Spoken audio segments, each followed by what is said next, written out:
महाभारत का युद्ध आरंभ होने वाला था और भगवान श्री कृष्ण युद्ध में पांडवों के साथ थे, जिससे यह निश्चित जान पड़ रहा था कि कौरव सेना भले ही अधिक शक्तिशाली है, लेकिन जीत पांडवों की ही होगी।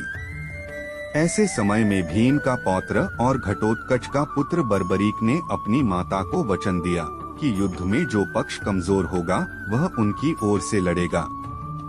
इसके लिए बर्बरीक ने माता कामाख्या को प्रसन्न करके उनसे 3 अजेय बाण प्राप्त किए थे। परंतु भगवान श्री कृष्ण को जब बर्बरीक की योजना का पता चला, तब वे ब्राह्मण का वेश धारण करके बर्बरीक के मार्ग में आ गए।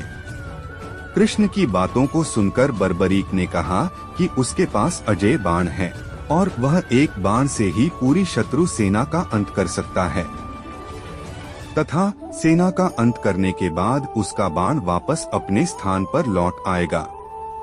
इस पर श्री कृष्ण ने कहा कि हम जिस पीपल के वृक्ष के नीचे खड़े हैं, अगर अपने बाण से उसके सभी पत्तों को छेद कर दो तो मैं मान जाऊंगा कि तुम एक बाण से युद्ध का परिणाम बदल सकते हो।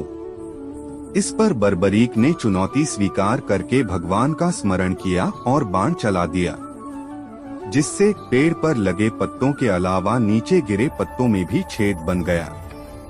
इसके बाद वो दिव्य बाण भगवान श्री कृष्ण के पैरों के चारों ओर घूमने लगा, क्योंकि एक पत्ता भगवान ने अपने पैरों के नीचे दबाकर रखा था।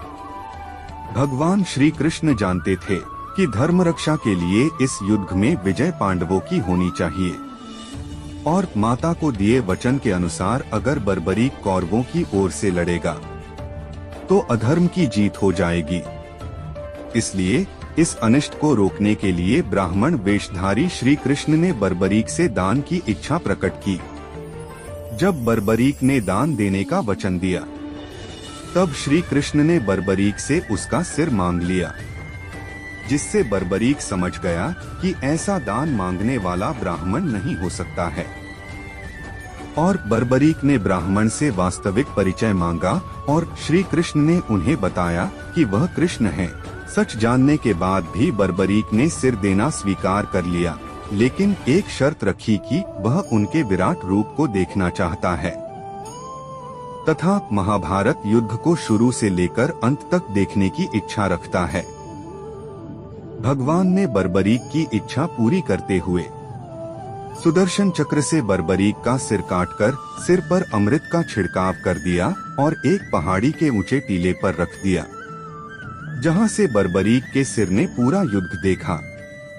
और ये सारी घटना आधुनिक वीर बर्बरान नामक जगह पर हुई थी, जो हरियाणा के हिसार जिले में है। अब ये जाहिर सी बात है कि इस जगह का नाम वीर बर्बरान वीर बर्बरीक के नाम पर ही पड़ा है। आश्चर्य तो इस बात का है कि अपने महाभारत काल की गवाही देते हुए वो पीपल का पेड़ आज भी मौजूद है, जिसे वीर बर्बरीक ने श्री कृष्ण भगवान के कहने पर अपने बाणों से छेदन किया था और आज भी इन पत्तों में छेद है।